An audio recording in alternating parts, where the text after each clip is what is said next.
국민과 당원을 배반한 국회의장 후보 결정. 민심과 당원을 배반했다. 16일 민주당 국회 당선인 총회에서 예상을 깨고 우원식 의원이 89표를 얻어 80표를 얻은 추미애 당선인을 누르고 국회의장 후보가 되었습니다. 이 결과는 국민과 민주당 당원을 배반한 것입니다. 미디어토마토가 4월 30일 발표한 여론조사 결과 국회의장 선호도에서 추 당선인이 40.3%로 압도적 1위를 차지했고, 그 뒤로 정성호 의원 6.0%, 조정식 의원 5.9%, 우 의원 4.7% 등이 나왔습니다. 추미애 대 우원식의 비율이 대략 9대1 정도로 나온 것입니다. 민주당 지지층만 놓고 보면 추미애 70.6%, 우원식 3.7%로 비율을 따지면 대략 19대1 정도로 더 벌어집니다. 다른 여론조사들도 대체로 추 당선인의 선호도가 압도적으로 높게 나왔습니다. 6대4, 7대3이 뒤집어지면 배반이라고까지 하기는 어려운데 9대1, 19대1이 뒤집어지면 이건 명백한 배반이고 배신입니다. 민주당 국회의장 후보 선출 결과는 앞으로 민주당이 22대 국회를 국민, 당원의 마음과 다르게 운영할 수 있음을 뚜렷하게 보여줍니다. 지난 총선에서 민주당 공천을 혁신 공천이라 여기고 새로 당선된 의원들은 21대 의원들과 달리 국민과 당원의 뜻을 잘 받들어 실천할 것이라는 국민의 기대가 허망해졌습니다. 그리고 지금까지 그랬던 것처럼 민주당은 국민이 압박하고 견인해야 할 대상임이 다시 확인되었습니다. 이재명 대표의 지도력 문제? 13일자 한겨레 기사 민주국회의장 후보 친명 아닌 추미애로 정리되나는 국회의장 후보 경선을 나흘 앞둔 12일 친 이재명계의 조정식, 정성호 의원이 잇따라 후보직에서 물러나면서 이재명 더불어민주당 대표의 의중이 뚜렷해졌다. 이른바 명심이 원조 친명 측근이 아닌 개혁성과 당심을 앞세운 추미애 6선 당선자를 향한 것이다. 라고 하였습니다. 누가 봐도 명심은 추 당선인이었던 것입니다. 기사는 특히 친명계 핵심인 박찬대 원내대표가 조정식, 정성호 의원을 만나 당의 주인인 당원이 뽑은 국회의원이 당원과 다른 결론을 내리면 혼란이 야기될 수 있다. 라며 불출마를 종용하는 등 교통정리를 했다고 전하면서 명심은 추 당선인이 확실하다고 보았습니다. 만약 명심이 추 당선인이었는데 명심과 다른 결과가 나온 것이라면 대단히 심각한 문제입니다. 총선에서 대승을 거둔 지금이 이 대표의 권위와 당내 장악력이 제일 강력할 때입니다. 그런데 이 상황에서도 이 대표 뜻대로 일이 안 되면 앞으로 이런 현상은 더 심각해질 것입니다. 민주당 지지자 중에는 문재인 전 대통령과 이낙연 전 대표에게 실망하고 질려서 이 대표에게 희망을 건 사람들이 많습니다. 이들은 민주당을 이재명 민주당으로 만들면 좋아질 거라 여겼습니다. 그래서 당원과 국민이 총선에서 이재명 민주당을 만들어줬는데 정작 국회의원 당선자들이 이 대표의 생각과 별도로 움직인다? 그러면 이재명 민주당을 향한 지지자들의 기대가 산산조각 나는 결과가 나올 것입니다. 이재명 대표의 변심? 이 대표가 추 당선인을 밀다가 나중에 우 의원으로 마음을 바꿨을 수도 있습니다. 추 당선인은 13일 유튜브 채널 김어준의 겸손은 힘들다 뉴스공장에 출연해 이 대표가 잘해주시길 바란다고 얘기했다. 다른 후보들한테는 그렇게 안 했다. 라며 이 대표가 자신을 지지한다고 말했습니다. 그런데 이틀 후 우 의원도 같은 방송에 나와 이재명 대표가 국회는 단호하게 싸워야 하지만 한편으로 안정감 있게 성과를 내야 된다는 점에서 우원식 형님이 딱 적격이죠. 라고 말했다. 라고 하였습니다.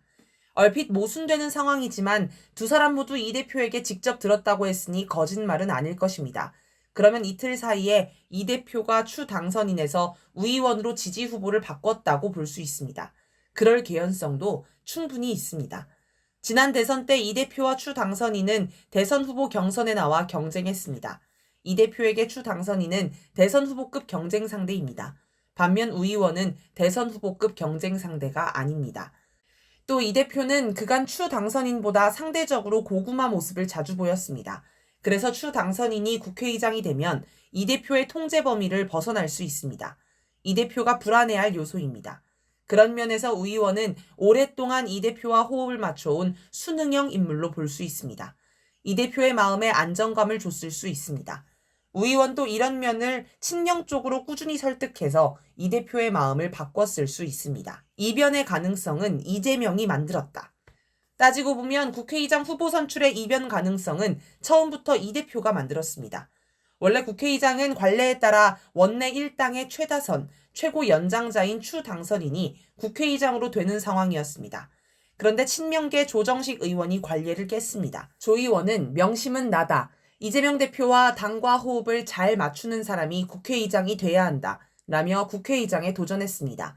조 의원이 이 대표와 상의 없이 단독으로 나왔다고 볼 수는 없습니다. 아마 이 대표는 처음에 추 당선인이 마음에 들지 않아 자기가 믿을 수 있는 조정식 의원을 국회의장으로 만들려고 했던 듯합니다. 조 의원이 출마하자 추대라는 관례가 깨지고 경선을 하게 됐으며 경선 공간이 열리자 정성호 의원, 우원식 의원도 도전장을 내민 것입니다. 이 대표는 9일 병원 입원 직전 추 당선인과 여러 측근에게 국회의장 선거 과열이 걱정된다. 순리대로 가야 한다라고 말했습니다. 하지만 아예 처음부터 순리대로 추 당선인을 추대하는 방향으로 몰아갔으면 우 의원도 출마하지 못했을 가능성이 크며 이 대표가 선거 과열을 걱정할 필요도 없었을 것입니다. 어떤 정치인도 절대화하면 안 된다. 국민과 당원이 추 당선인의 국회의장 도전을 압도적으로 지지했던 것은 전 정권 시기 법무부 장관으로서 윤석열 당시 검찰총장과 격렬하게 싸운 추윤 갈등의 주인공이기 때문입니다. 추 당선인은 2020년 1월 법무부 장관에 취임하자 곧바로 검찰 인사를 단행해 윤석열 총장 측근을 좌천시켰고 그해 말 윤 총장을 직무에서 배제하고 징계에 회부하였습니다. 지금까지 추 당선인만큼 윤 대통령과 대립각을 세우며 강경하게 대처한 민주당 정치인은 찾아보기 힘들 정도입니다.